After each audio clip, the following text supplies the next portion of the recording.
Hello and welcome to Game and Read. My name is Peter. And I'm Erin. And we are here on September 25th, Friday, for another installment of our Friday Reads. Every week we tell you what we are reading, what we're playing. We check back in on what we read and played last week, and we offer some possibly topical recommendations for your playing and reading pleasure.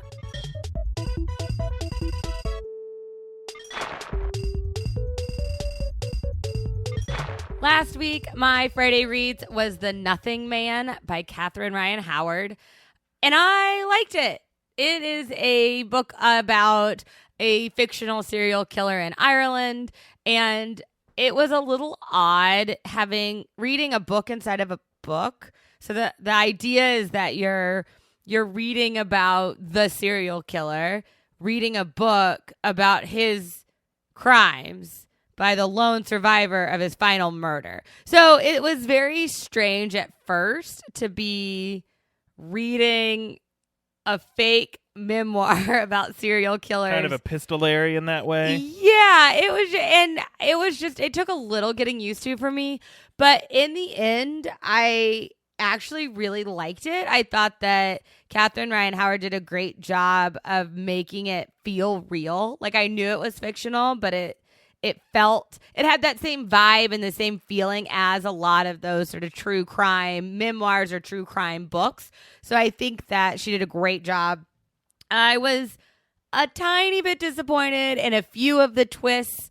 Obviously, I'm not going to reveal any of them, but there were a couple things that I just was like, ugh, okay. Does this classify as a mystery or no?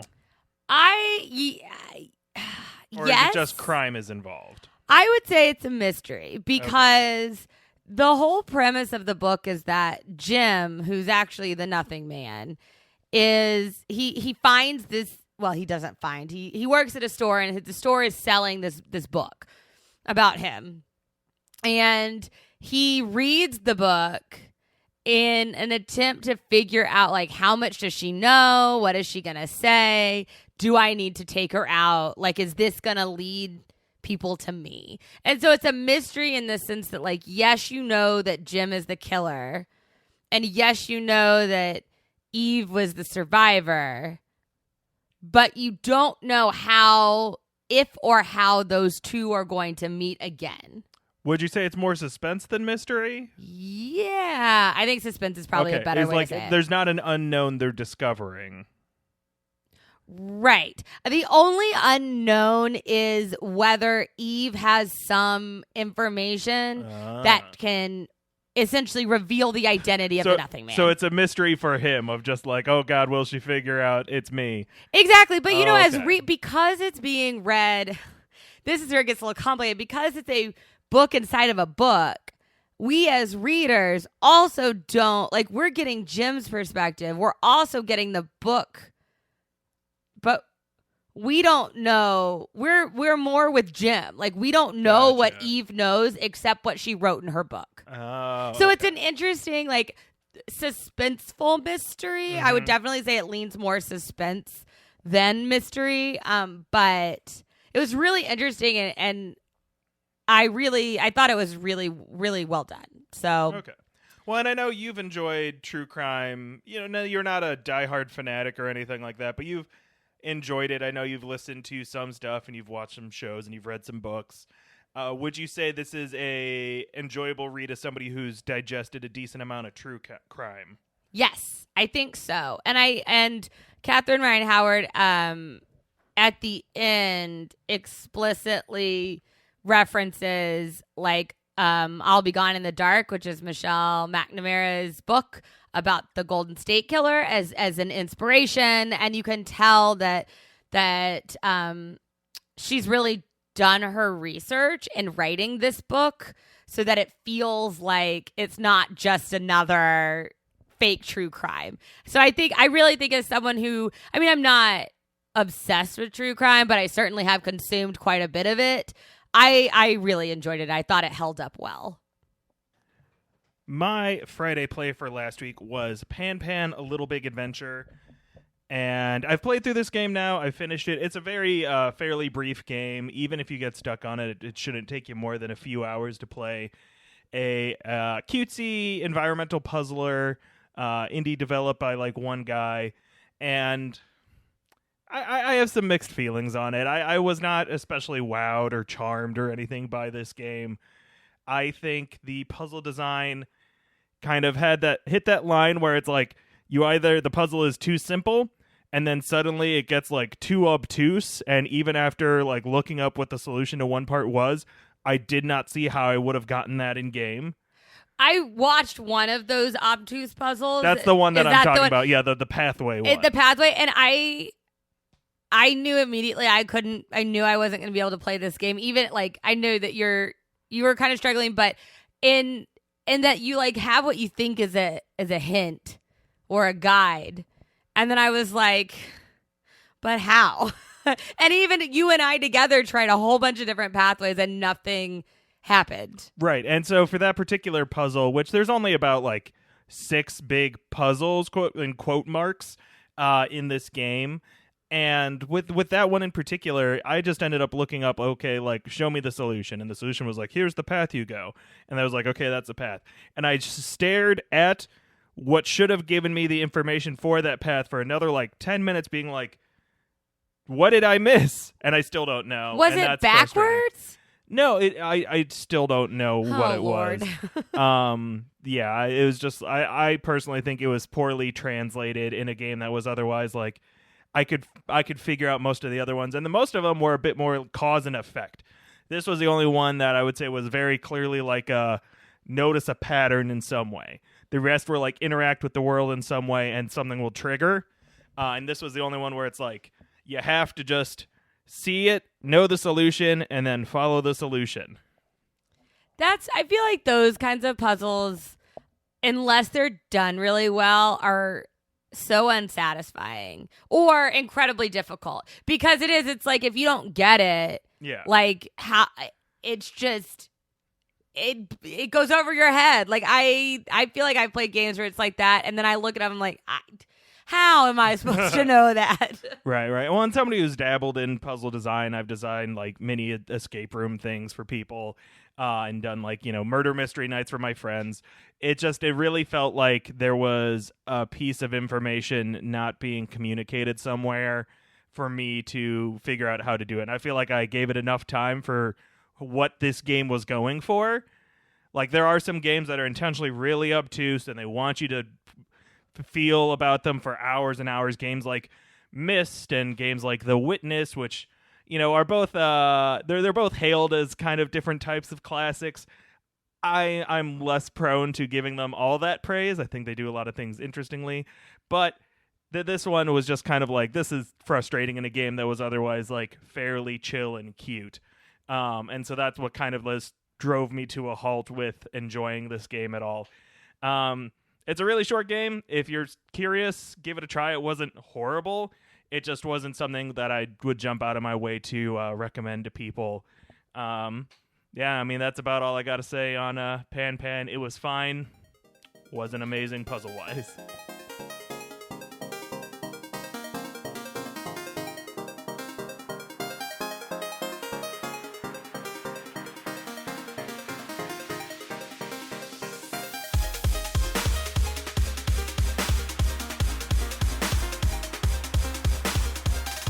My Friday Reads this week is a book I only know about because my mom sent it to me. It is called Luster by Raven Leilani. It is a new book. It came out this year. My mom got it from Book of the Month. And I when I say I had never heard of it, I truly had never heard of it until it was in my book box from her. So Luster follows Edie. She is a Black woman living in New York. She's like in her mid-20s. And she gets involved with an older married white man who is in an open relationship. And I have only read a few pages. I think I've read like the first 15 pages or something like that. But I already love her writing style. I think that the way she puts together her sentences and the way she describes things is just really lovely. And so I'm excited to see where this book is going to go and where this story is going to go. This is Raven Leilani's debut novel, and it's gotten some mixed reviews, mostly positive, but some who it sounds like maybe what they thought they were getting into wasn't what they read. And so I love a book like this where I don't really know about it. I haven't heard a lot of buzz about it because I think it's a more enjoyable experience and a more true experience when I don't have those sort of reviews floating in the back of my head as I'm reading it. So that's my Friday reads this week. Lester by Raven Leilani. My Friday plays for this week is OlliOlli 2, Welcome to Olliwood. I am continuing. I know I just said Ollie. Is their theme song OlliOlli Oxenfree? That's not really that's not a theme song. That's what you yell during hide and seek. But you could yell it. Tag. You yell it like in a sing-song way. OlliOlli Oxenfree. That's not a song. Erin, that's not a song. Whatever. Tell us about OlliOlli, Moolli, Bo OlliOlli 2. OlliOlli 2, Welcome to Olliwood. Thank you very much. It is the sequel to OlliOlli, a game developed by Roll7, a British indie studio. And this one was published in 2015, the original OlliOlli being published in 2013. And I have played OlliOlli 1 before. It is a side-scrolling skateboarding game. So you, instead of a three-dimensional Tony Hawk-averse, you are going through what looks to be kind of like a 2D platformer level, except you're on a skateboard and you're doing tricks and you're getting combos and you're beating challenges for all these different little levels they make. And the first one I consider to be really a pretty fun little indie game. I've been meaning to play the second one for a while, and as I just continue to go through my backlog of indie games on my Nintendo Switch for this, it came up, and so I'm ready to play this one. Based on the first game, I can already say I probably will recommend this, so if you're curious, I would say definitely worth checking out on the Switch because they did a bundle where you can get both games for $15.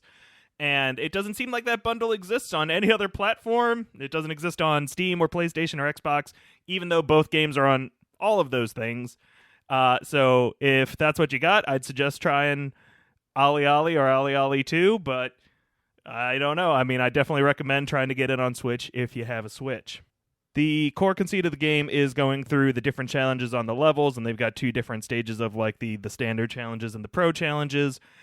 Typically, they are based around scores, hitting specific trick combos, and finding things within the level to just kind of round out the skill challenges of the game.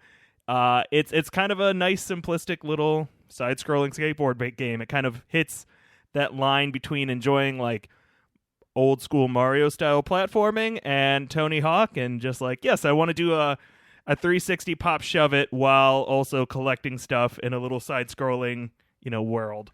This is a very Peter game. It is a very Peter game, but it's also fun. And another game made by the studio that I do like is they made Not a Hero, which you play like a weird little assassin going around murderizing things. I think the studio, I don't know if they're making anything currently, but they have made several games that I consider to be quite fun from the mid-2010s, which I can now speak in the past tense about since it's 5 years ago. But that is my Friday plays, OlliOlli 2, Welcome to Olliwood.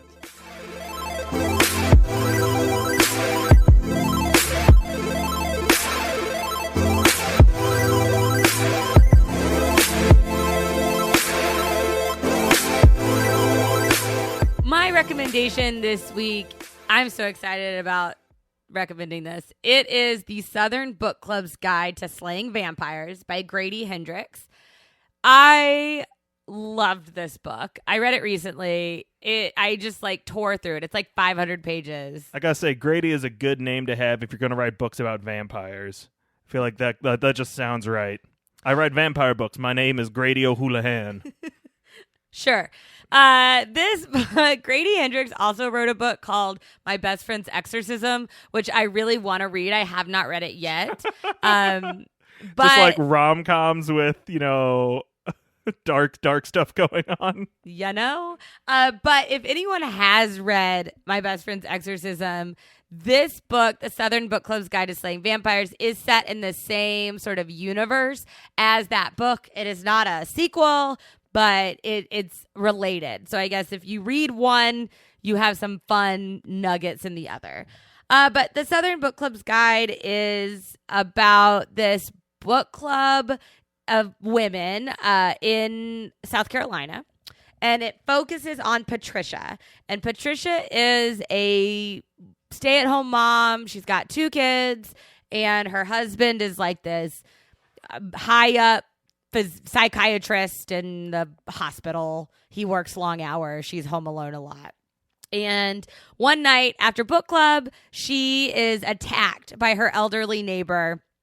And her elderly neighbor's nephew, James Harris, comes into Patricia's life and the life of the whole lovely little community they live in. And while everybody seems to be charmed by James Harris, there are some incidents, and Patricia has reason perhaps to be wary of James Harris, and maybe some strange and potentially dangerous things are happening. As you can tell from the title, there are vampires involved in this whole story. I loved this book. It's so much fun. It is set in the it's really set in like the 90s, like early 90s to like 97, with a couple chapters in the late 80s to kind of set everything up. And I think it just does a great job of mixing humor with horror, because there are some scenes that are horror. Would you say they play it up as like a horror comedy a la like Shaun of the Dead, or is it more like, no, you should be scared? I think it's actually a little in between. Like, Okay. There's not a ton of comedy, Okay. but it is not as scary as like some Stephen King books. Like, it's not Is great. this cozy horror? Kind of, actually. It's Like cozy mysteries, but about evil monsters? kind of. It's not something, at least for me, it was not something that made me like scared to sleep at night. Or like scared. I've never seen you scared to sleep. Shut up. Okay, whatever. It has not, this book did not make me like super freaked out. There are some books I've read that are like very freaky, very scary. This is not like that. However, it is also not like super light. Like, it deals with some pretty heavy social issues. And it comes up quickly, so it's not a spoiler, but in a poor, mostly black neighborhood, there are children who have either gone missing or they've been killed, and no one is paying attention to them, or they're writing it off as drugs, and so there's some really interesting discussion of some pretty heavy, significant class race issues. So I would say it's closer to a cozy horror than to a comedic horror. But it's not going to, except for one scene in particular that involves rats, which was truly horrifying. It's not going to make you like not turn the lights off. So that's my recommendation. Southern Book Club's Guide to Slaying Vampires by Grady Hendrix. This morning, I was racking my brain trying to figure out what I was going to put in my recommendation. I had searched for any potential anniversaries that I knew about or cared about. Couldn't find anything. And then I happened to open Twitter, and I see that there have been some new games added to the Nintendo Online collection of NES and SNES games that you can play. And lo and behold, one of those games for the SNES that was added for anybody with the Nintendo Switch Online is Mario's Super Picross, a game that had, until this point, had not been released in the United States. And now it's fully available. It's in Japanese, but hey, you can go back and play it. And I'm really glad this happened, because now I get to recommend all of Picross as my recommendation for this weekend. If you are unfamiliar with Picross, it is the super simple, wonderful puzzle game that has been on numerous Nintendo consoles going back to the NES. And it is a game in which you follow basically numeric patterns on a grid, and in the process kind of pick off blocks to make a picture or an image or something in that grid. Peter, I remember the obsession phase of Picross, which was not that long ago. But it happens frequently whenever a new one gets released. It's like, it is, and I enjoy Picross too, but it is sort of mesmerizing at a certain point where you're just like, ooh, I got it. You just like fill in all, it's like square, square, square, square, square. And then you're like, what is this going to be? I have no idea. Oh, it's a dolphin? Okay. If I were to liken the sensation to any other game, most of you around our age or even a bit younger and definitely older know the game Minesweeper that was always installed on Windows PCs way back when. It is similar to that in that you are trying to figure out basically a grid. What are the blocks to click and what are the blocks to avoid? But in the end, you make a little picture instead of just not dying. So if you've ever enjoyed Minesweeper and just like want a nice little chill game to like relax with, I find Picross to be very like mesmerizing, and I can just like play it and like listen to a TV show for longer than I care to admit. But you know, if you've got Switch Online, you can easily go back and play this one. That's all in Japanese. I've played a little bit of it. I really like the animations they have of Mario and Wario that I've seen so far. But other than that, I don't understand what they're saying. It's, you know, it's in kanji, which I'm unfamiliar with. That being said, if you're looking for a in English version of Picross, on the Switch there is Picross S, is a ongoing series of games. They put out about one a year, and they're up to Picross S4. So I highly recommend those. I've played 3 of them. A very nice big collection of Picross puzzles to solve, going up to, I think, 20 by 20 grids, and then they've got all the different versions they do to make it more complex. So strong recommend. If you've never tried Picross, pick it up. It's a lot of fun.